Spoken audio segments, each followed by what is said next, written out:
Hello, and welcome to Sobercast, where we provide AA speaker meetings and workshops in podcast format.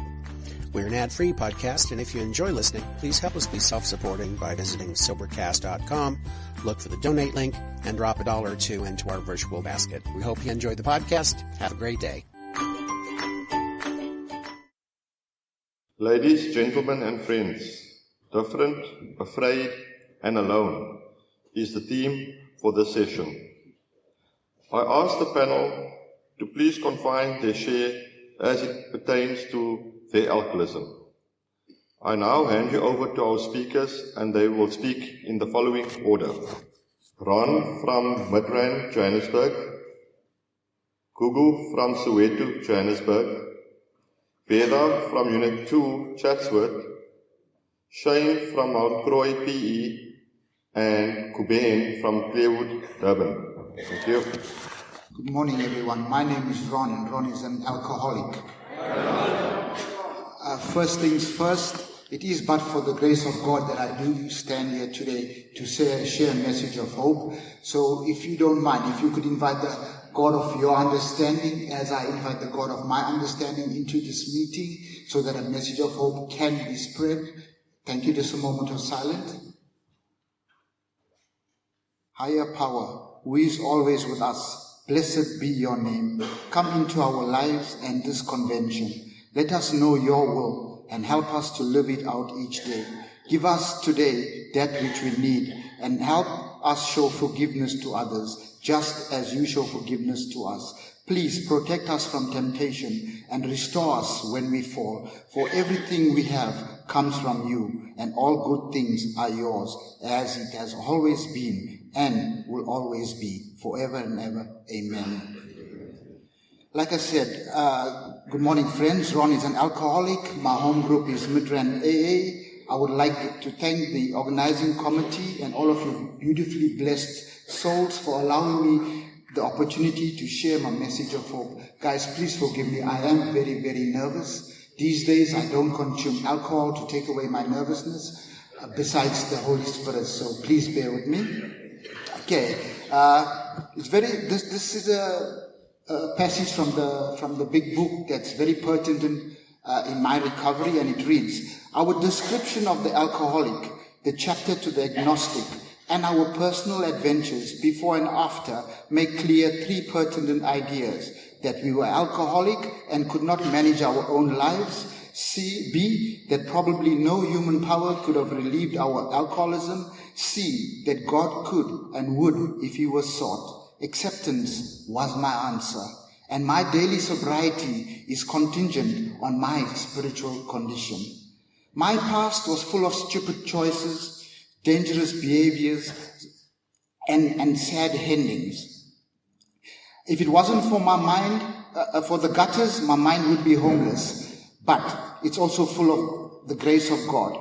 Alcohol was writing my story until I took the pen on that unforgettable day, the 21st of June 2015, when I hit my spiritual rock bottom, and the 24th of June 2015, which is my sobriety date, when I decided to finally try a new way of life.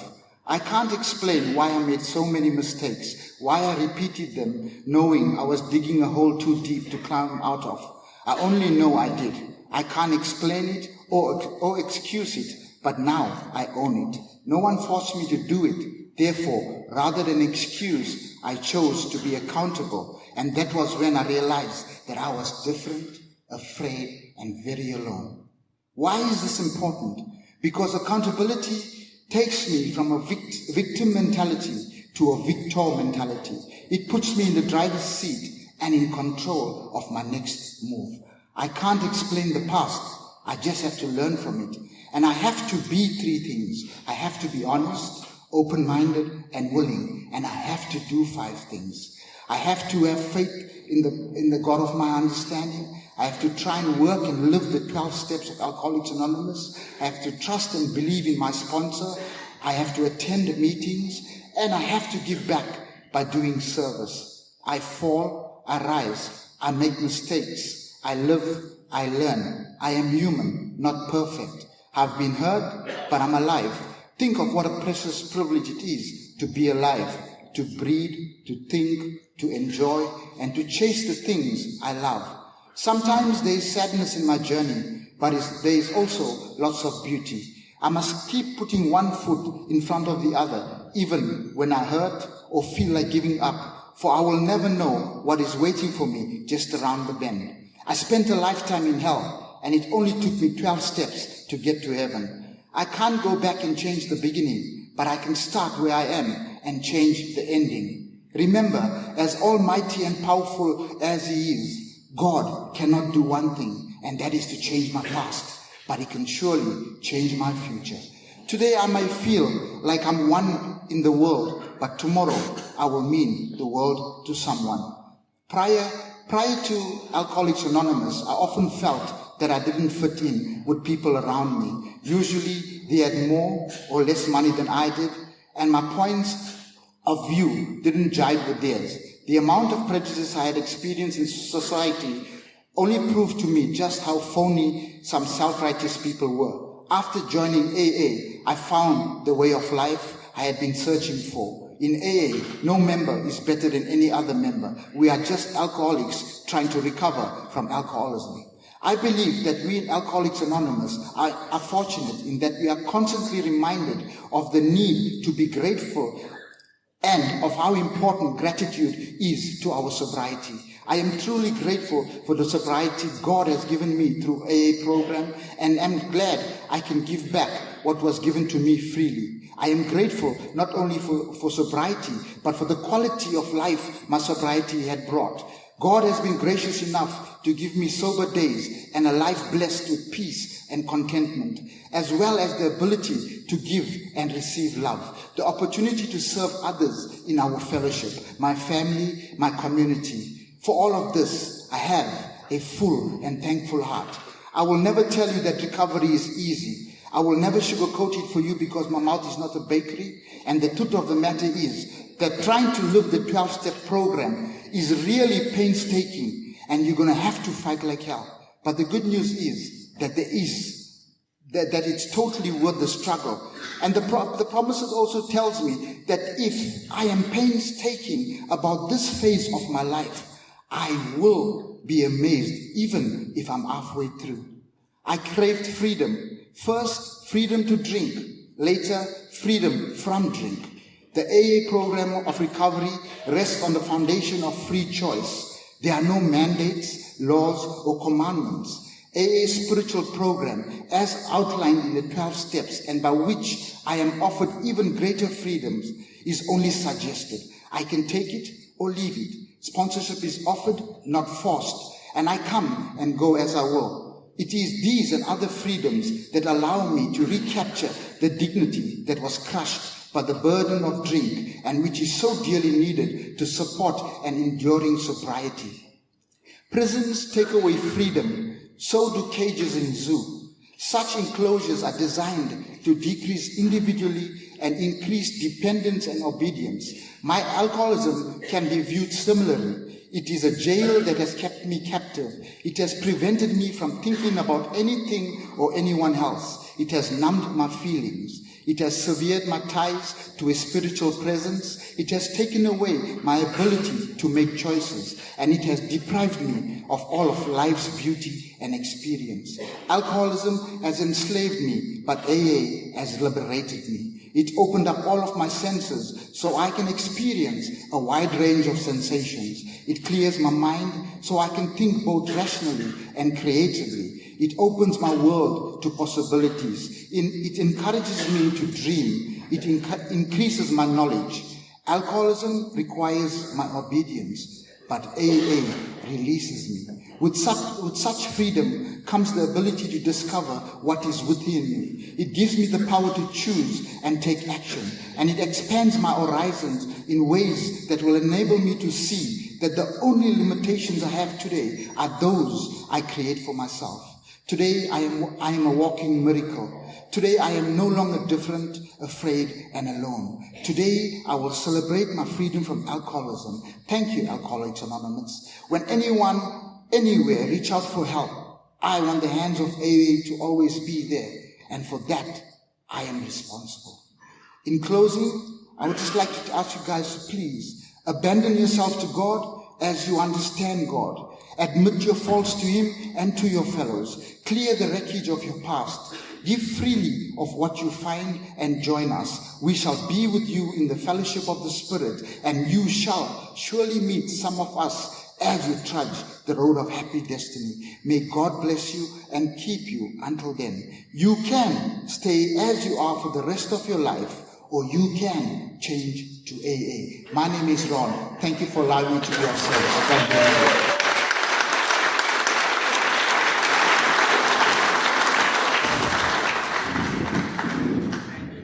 Hi everyone, my name is Gugu. I'm an alcoholic.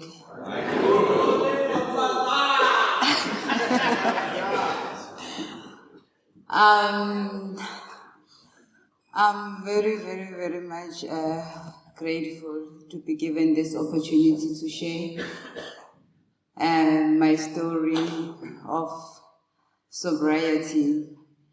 I'm a bit nervous. It's my first time in convention, and I'm now 4 months sober.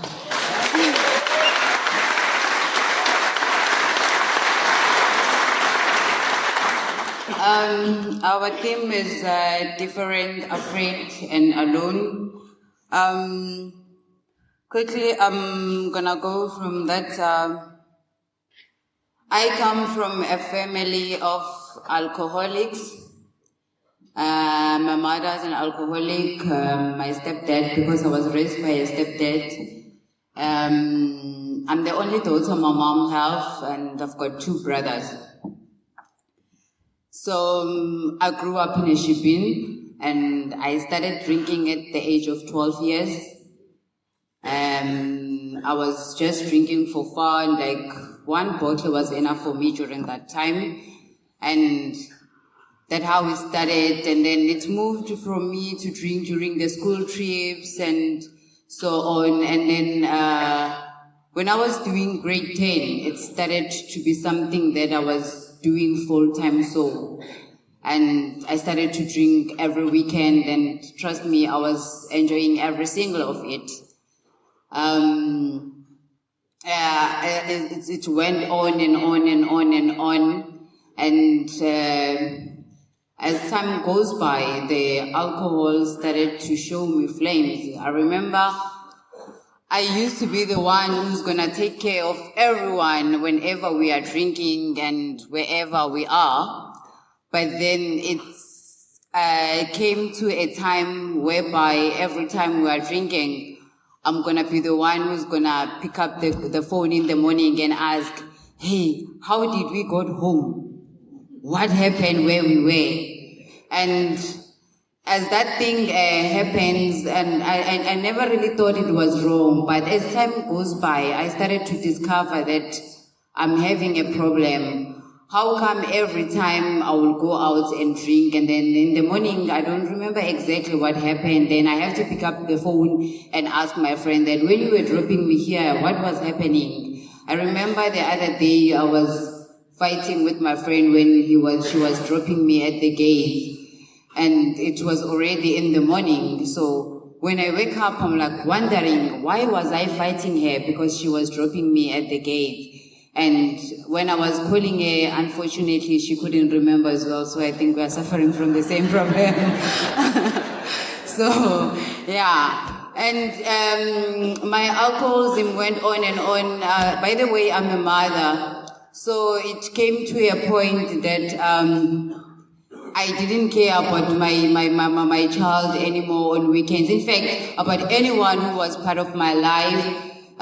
You had to understand that everything has to be on hold once we start to approach Friday. And then we will resume on Tuesday, because on Monday I have to nurse the hangover and I will be like very sick. I can't talk, I can't do anything. So the only days that I have in my life in a week, it was only Tuesday, Wednesday, and Thursday. Yes.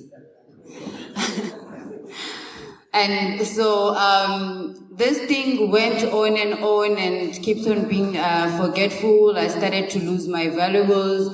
And I'm going to be, honest enough to you. I've never been robbed.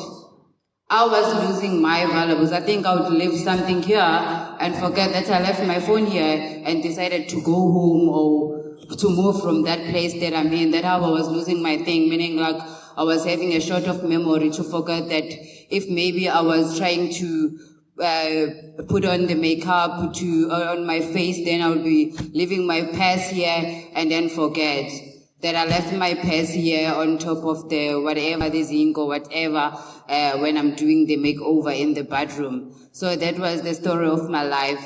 And then with my son as well, I was very, very, very much absent in his life. He knew that on weekends, Mama is going to give me 5 rand or whatsoever because she wanna go wherever she want to go, and I will not cook for them. I will only bring the takeaways on weekends. But funny enough, because although they knew that Mama is gonna buy us the takeaways on weekends, there is a day whereby I did something very, very, very, very sad. I called them and said, and I'm gonna bring you a Nando's, and because they love Nando's and they were very, very much excited that Mama is coming and is gonna bring us the Nando's.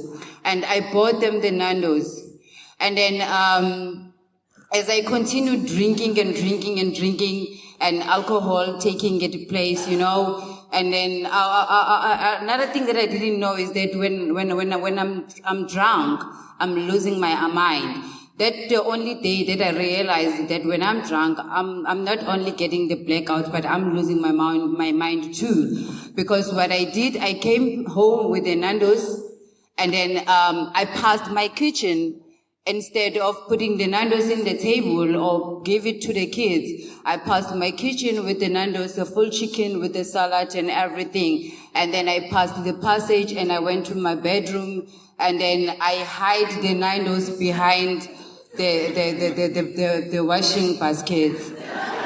And then I took my phone as well, and then I hide it under my bed because I think I was home, but then my mind was still telling me that I'm somewhere whereby I have to keep my things safe so that nobody takes them, And then I went to the kitchen and I went to my kids and did you guys have the Nando's? And they're like, no, you only called and said you're going to bring us the Nando's. And then, but we never saw any Nando's. But I can still remember that I did came with the Nando's.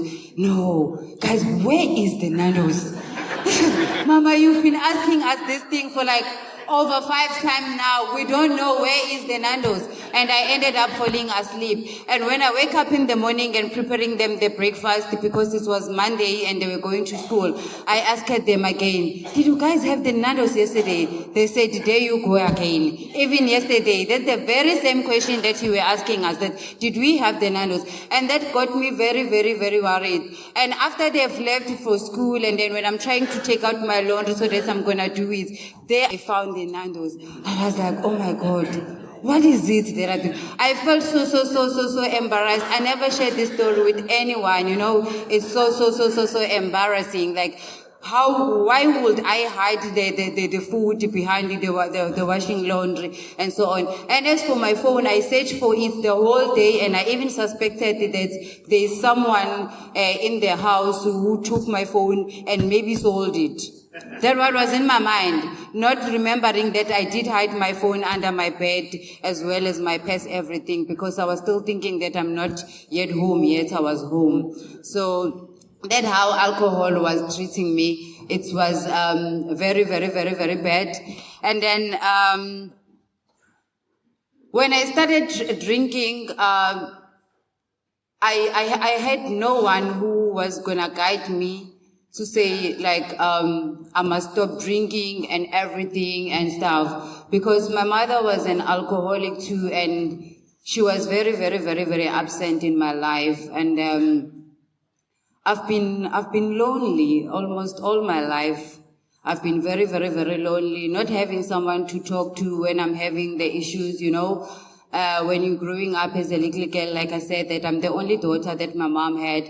So you've got some challenges that you met up with in life when you're growing up, things that you need to talk about. So my mother was not there for me to talk to me about all those things. So I had to see myself out, like how I grew up, how I behave myself, and how I'm doing things. And that made me to end up having a lot of anger and hatred. And I remember I used to even have jealous of my friends whom they were having a good relationship with their mothers, and because I never really got that opportunity to have a good relationship with my mother. So I've been very, very, very lonely. And so when I started drinking, that when I started to find fun, but my fun didn't last long enough because I was having fun, and then when the alcohol started to take over and show me that I'm an alcoholic, I will drink and mess up, and then the following day I will feel even more lonely, thinking about all the horrible things that I'm doing when I'm drunk and everything and stuff, and keep on asking myself that why am I drinking, but I will continue to drink again. And also my relationship with my mother was really, really, really not good. And in a way that I had to leave my home at a very, very, very early age, and started to be independent and live on my own. And my mother used to tell me that when I grew up, I'm beautiful, and therefore I must find myself a good man.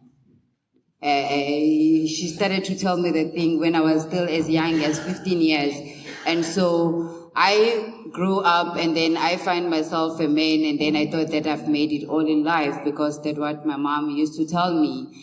And I've been suffering from that thing of being afraid to be on my own, being afraid to do things on my own, and like think that all the life revolves around the men that I have to be with, because that's what my mother told me. So I've been on an abusive relationship. I've been living a hectic life, but being afraid of stepping on and standing on my own. And so my life hasn't been easy, and when I was forced to be on a relationship that I don't want to be because of being scared of standing on my own and living my own life. And another thing that I had no one to go back to and talk to, since I had no good relationship with my mother, that resulted me into drinking even more. But luckily that the God that we serve is really, really good.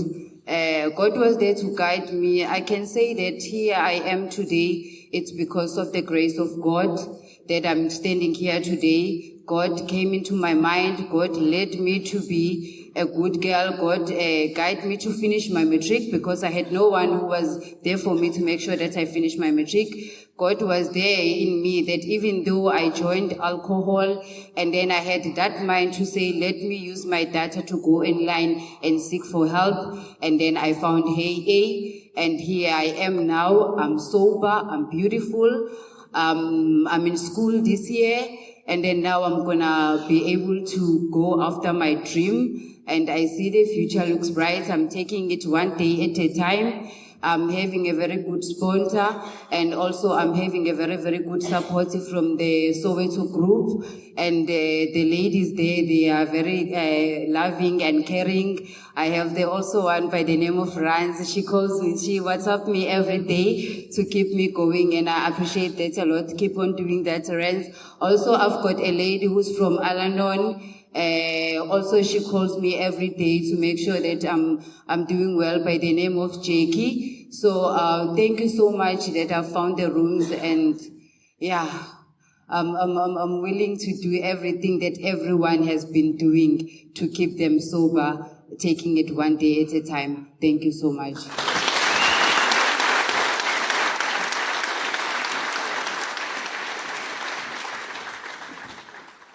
Okay. Yeah, when Richard asked me to share on different, alone, and afraid, the first thing that popped into my head is the alcoholic thinking, selfish, self-centered fear. Selfish, self-centered fear, the real core of the alcoholism.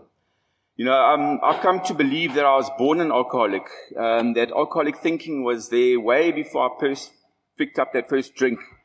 I remember being a little boy at the age of 4. I had a learning disability and a stuttering problem, and I immediately saw myself as different, afraid, and alone compared to my peers. And instead of learning to live life on life's terms, I started attaching things to my ego, attaching things to my self-worth, people, places, and things. In other words, when I was a little boy at junior school, it would be, if I had that group of friends, then maybe I'd be happy, and I wouldn't feel different, afraid, and alone. And then it moved on to being, if I played for that rugby team, then maybe I'd be happy and I wouldn't feel different, afraid, and alone. If I had that girlfriend, maybe I'd be happy and I wouldn't feel different, afraid, and alone. Some of these things I got, and some of them I didn't get. But when I did get them, they were very short-lived. And I moved on to the next quick fix. Round about the age of 13, I found this perceived miracle substance called alcohol. It's actually quite ironic. Me and my BMX buddies found the Priory Fair Fate tent up, and there was a draft machine still in the draft tent, and we poured these big draft mugs full of beer, and we pretended that we were cowboys in the saloon. And I drank this substance, and almost instantaneously, that feeling of being different, afraid, and alone evaporated. The selfish, self-centered fear went away. And I drank alcoholically from the word go. There was no line that I crossed. I drank to get drunk, and I drank to pass out, and I caused a great people harm, especially my family and my friends. I'd either be fighting with a member of the public, one of my school friends, or my girlfriend at the time. But guaranteed, if I drank, there was always chaos and carnage. I'm going to fast forward now to 2005. My ego's at an all-time high because I've been chasing after materialistic things, and my drinking's at an all-time high. I've just paid off my first house here in Port Elizabeth, and my head tells me that Port Elizabeth is the problem, and I've got to move to Cape Town. So I moved to Cape Town, and yet again I went on another bender, drinking and running on with other substances that I was involved with. And, I was the type of alcoholic who used to come home from work, okay? And I'd say to my girlfriend and her partner at the time, I'm just going to go and buy a loaf of bread, okay? I would go and buy the loaf of bread, and then all of a sudden, it would be 5 days later, I'd wake up in my house at home, and I'd look to my left and my right, and my partner wasn't in the bed. And then I'd run to the spare room, and she wasn't there, and I think, geez, what's happened? I'd run to the little girl's room, she wasn't there. My head would tell me, she's cheating on me. Okay. I would then run to the front door, and I'd open up the front door of the house, and there outside in the car were these two human beings sleeping, because I had come home and caused so much chaos and so much carnage in that house that they felt it safer to go sleep outside in the car. And that's how Shane drank. And that's selfish self-centeredness. It magnified the selfish self-centered thinking. And my friend said to me, Shane, look, either you get help or we don't want anything to do with you, and rightfully so. And I went to my first rehabilitation center. There I was introduced to Alcoholics Anonymous, and I remember them speaking about jails, institutions, and death, and I remember them speaking about people who had lost everything through alcoholism. And I thought, no ways, that can never happen to me. It's now 2009, I'm in my 9th rehabilitation center in this little desert town called Nopoort. I'm about 6 months into my program over there, and my sister phones the center up, and she speaks to me, and she says to me, Shane, you are losing your business. So what does Shane like to do? He likes to play God. He likes to think he's in charge.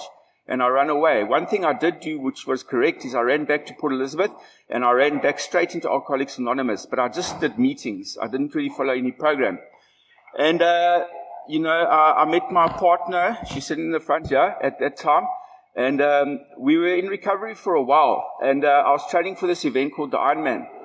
And this other event where you paddle from PE to East London in the sea.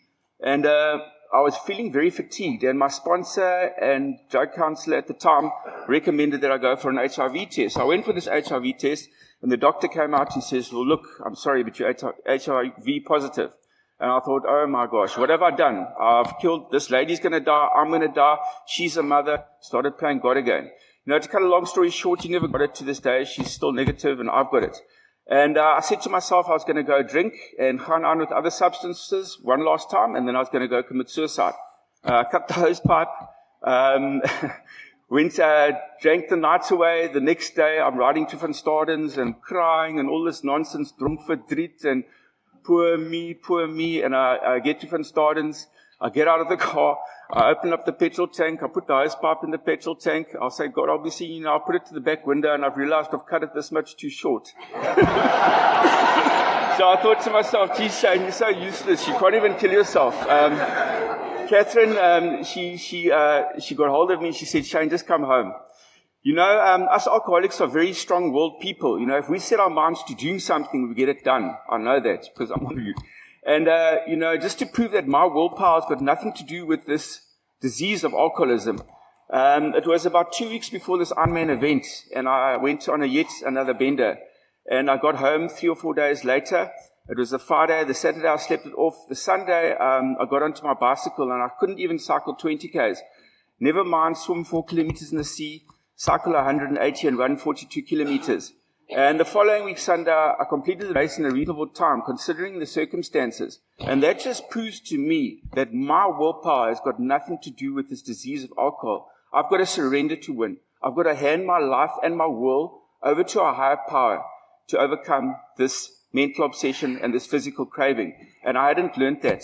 After that event, which I finished, me and Catherine, we went on our own personal little holocaust. It didn't take a tsunami or flood or natural disaster to completely gut a beautiful 4-bedroom house. It took me and my alcoholism. After 3 years, there was nothing left. The cars, the clothing, everything was gone. The canoes in the garage, the bicycles, everything was sold off piece by piece. It got so bad that I even sold the plants in the garden and the wiring in the roof. I sold every single thing we owned for drinking and running on with other substances. And we were dying from this disease. And I came home drunk one day, and I heard Catherine sobbing in the house.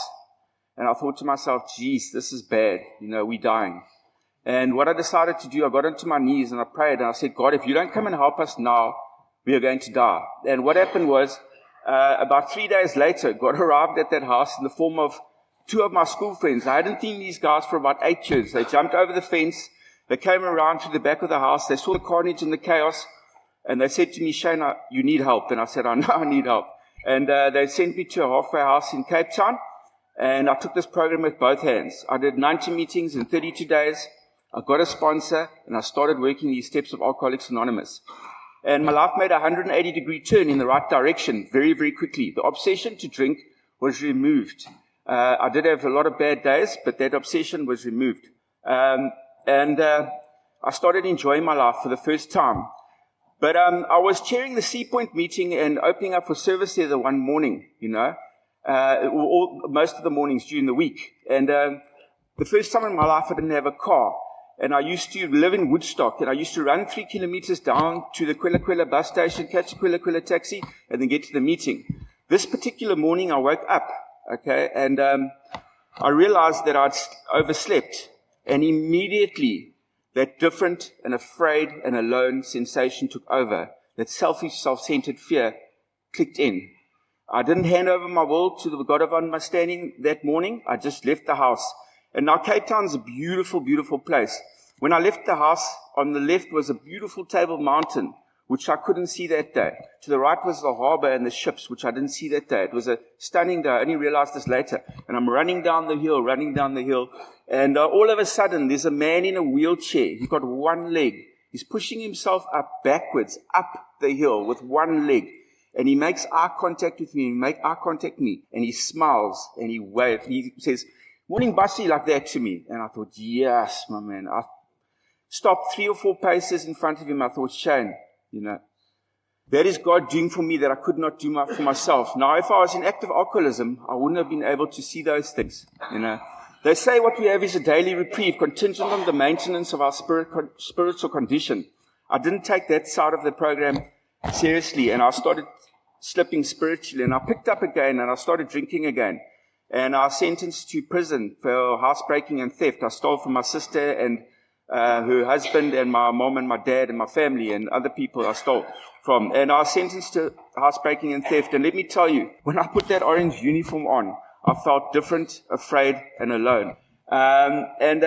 I started practicing. I had two choices. I could either join a prison gang and run on with other substances that were in there, or I could start following this program of Alcoholics Anonymous. And I decided to put these steps into practice that I had practiced before. And I started learning patience. I started understanding that life on life's terms. I started understanding to live and let live. The way Shane chooses to live his life is his responsibility. The way other people choose to live their lives is up to them. Prison is not an easy place in South Africa. You know, we were 70 to 80 people in a cell, 20 meters by 6 meters wide, one toilet that didn't flush, cold water basin, and that was in a shower, a few hours of hot water a day. I celebrated my first year clean and sober in prison. I celebrated my second year clean and sober, and eventually I got out. I'm in my 4th year of recovery now. And, you know,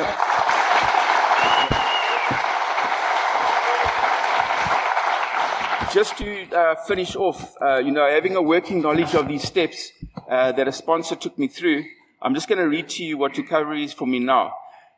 Recovery for me is practicing these principles in all my affairs, understanding that my balance comes from putting it first. When I don't feel like going to meetings, I go anyway. When I don't feel like doing exercise, I do it anyway. When I don't feel like saying sorry, I do it anyway. When someone asks me for help, I suit up and show up and check my motives for being there. I get to meetings early to help put out the chairs. I stay a bit longer to help tidy up. I make a point of greeting newcomers and exchanging phone numbers. It's not about how I'm feeling anymore. Feelings aren't as facts. If you've got a roof over your head, you've got food in your stomach, and you're clean and sober, just for today, you're having a good day, no matter what this thing says between my ears. Sometimes you've just got to smile and wave. Don't take life so seriously.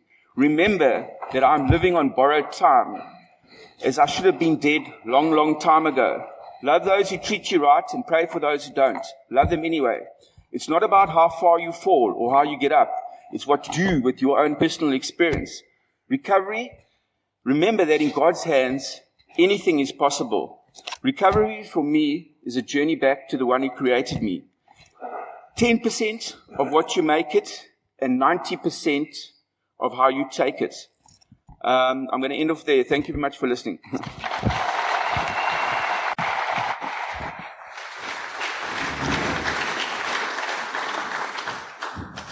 Good morning. My name is Kaben. I'm an alcoholic. Very proud member of the Clairwood Group of Alcoholics Anonymous in Durban. I want to thank the organizing committee here for giving me this opportunity to talk this morning. It's a great honor indeed.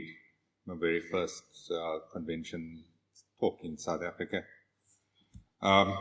I also want to thank all those who actually assisted with my recovery, my sponsors, the Fellowship of AA, the founders. It's a wonderful, wonderful program. I cannot goes without saying that my higher power no recovery would have been possible without my higher power. If I had not come into the AA some 5 years ago, I wonder where or if I would be standing at all. There's a little bit about my background. I grew up in a family where alcohol was common. My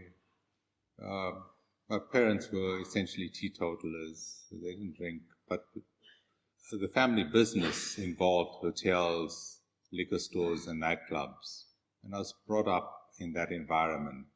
So I was always surrounded by alcohol, always helped out in the family business when I was not at school, after school or during weekends, on holidays.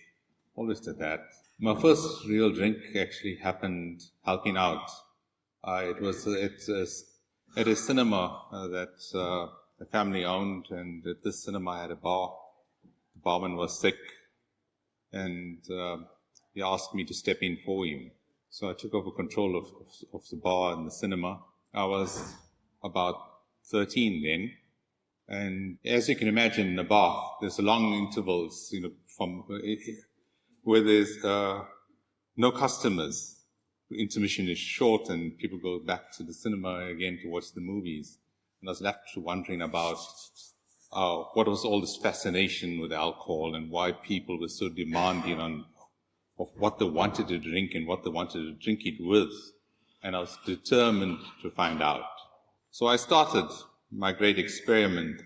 And as someone would actually read a book, I started off from shelf to shelf, from the top left, all across, the next shelf, top left, all across. I carried on a drink from each and every bottle that was there, and it was quite a big buy. And my very first adventure with alcohol and my very first blackout. So began my journey with alcohol. It was to last some 40 years. That event was life-changing in the sense that I now suddenly belonged to a new club, new friends, people who knew I drank. Everything changed. The world changed. The way that my family treated me changed. I was into a different sort of club when I engaged with people. Prior to that, I was very reserved, very shy. I always held back at functions. I would be too timid to actually talk, let alone dance or engage with anyone that I didn't know. With close family, it was fine, but anything beyond that was an issue. The same at school. At school, the worst thing for me ever was to stand up in front of people for orals. I would suddenly be sick that day or be absent the day. I wouldn't. I was petrified. Absolutely, absolutely petrified. Alcohol was, to me, became a lubricant. It lubricated my body. I could move, I could dance. It lubricated my tongue. I could speak, talk, do anything. It lubricated my mind. I could think and say anything. I had wonderful, wonderful ideas, exceptional ideas. At that time that I had those thoughts, they were great, great thoughts. Why did I ever think of this before? The next day, forget it. I either forgot those thoughts completely, those great ideas disappeared, or they didn't look so great again. Absolutely not. So alcohol was my go-to. And I increasingly, I loved the taste of alcohol. And it was my solution for anything and everything. And my drinking progressed from occasionally to every weekend, eventually to every day. My dreams of becoming a doctor was dashed. Fell out of medical school in my third year. I had lots of broken relationships, damaged relationships over that span of 40 years of drinking. The thing that alcohol did was, besides the lubrication, was the corrosion. It corroded my mind. It ate away at all the good stuff. It ate away at my, what I would like to call my higher thinking, my empathy, my feeling for others, my care about others. It ate away at my spirituality. I totally stopped believing in God. I didn't care for others. Eventually, I cared only and only for myself. And it was all about this self-preservation. So my initial fears, the fears of talking, the fears of being shy or being ridiculed by others, eventually were turned to fears that arose within myself, fears about what would happen to not have alcohol, for example. And alcohol became the center point of everything. For organized the trip, alcohol had to feature. I planned everything according to when and where I would get my next fix. So if it was a vacation, if it was a family function, whatever it was, alcohol was central. So from being a solution to a problem that I had, it actually became an absolute necessity. But the problem wasn't just that. It became worse. The fun aspect got over with, and all the problems started happening. The problems from the smashed relationships I had spoken about. I'll fast forward again. The story is a rather long one if you can think about 40 years of drinking. I'll fast forward to a point where I went to a convention that in the south coast of KZN. I had about 100 of my managers, and what happened was, for the first time ever, I actually blacked out at a company function. To make it worse, what happened was, the next day, when I got up, I couldn't open my eyes, I couldn't see, and I'd call out for help. I totally embarrassed, had to be driven back home. My fancy car had someone else actually had to drive me back home because I couldn't see. After a long time, there was complete silence in the car, and I started examining my life again. There was a time prior to that, many years before that, where I was also at a low point, where I was in a psychiatric hospital because of depression, and I wanted to end my life then. And I was feeling exactly the same. I was thinking, what's happened since then, since all those years ago to now? I'm in no better place. I felt absolutely worthless. I felt that I had not achieved anything worthwhile. I thought that I was going to slip again into that deep depression that I had before. And this time I felt there would be no comeback. There would be no way I would be able to survive. I went to a doctor on my return, and for the first time ever, I admitted to another human being that I had a problem with alcohol. I went for my eyes. I didn't intend telling the doctor my problem, but I did. I said, Doc, I have a problem with alcohol. I think I need help. He says, Kubian, repeat what you said. And I said again, Doctor, I have a problem with alcohol. I think I need help.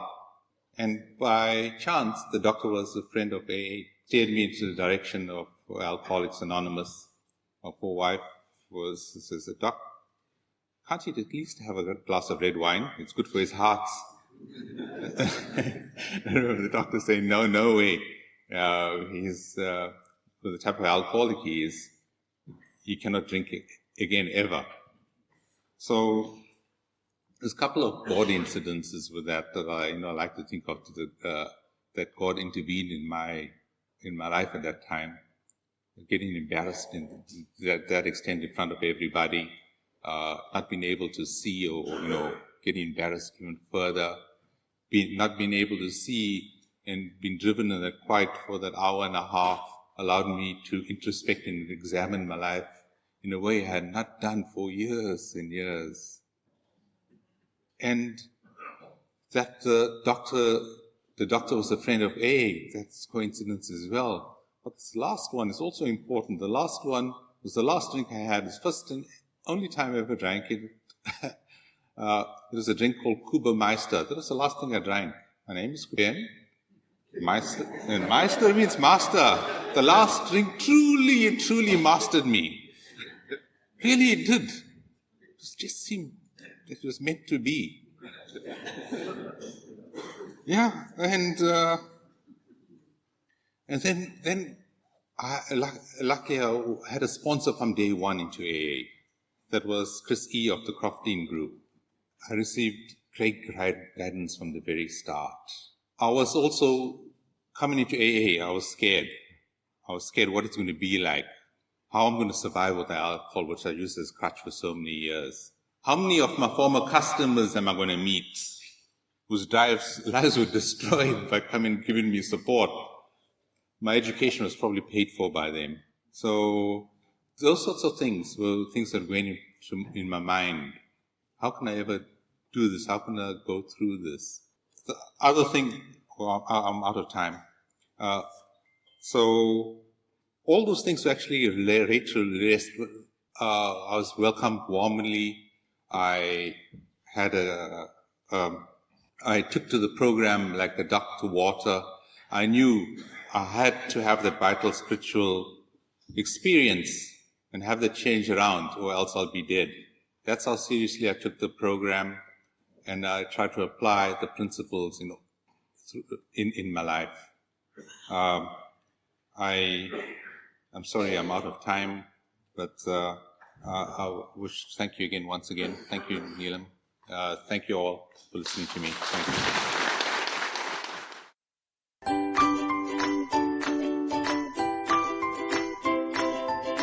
Thanks for listening. I hope you enjoyed the podcast. Sobercast is ad-free, and we'd like your help in order to keep it that way. So if you'd like to help us be self-supporting by pledging $1 or $2 a month, visit Sobercast.com and look for the donate links. Thank you very much.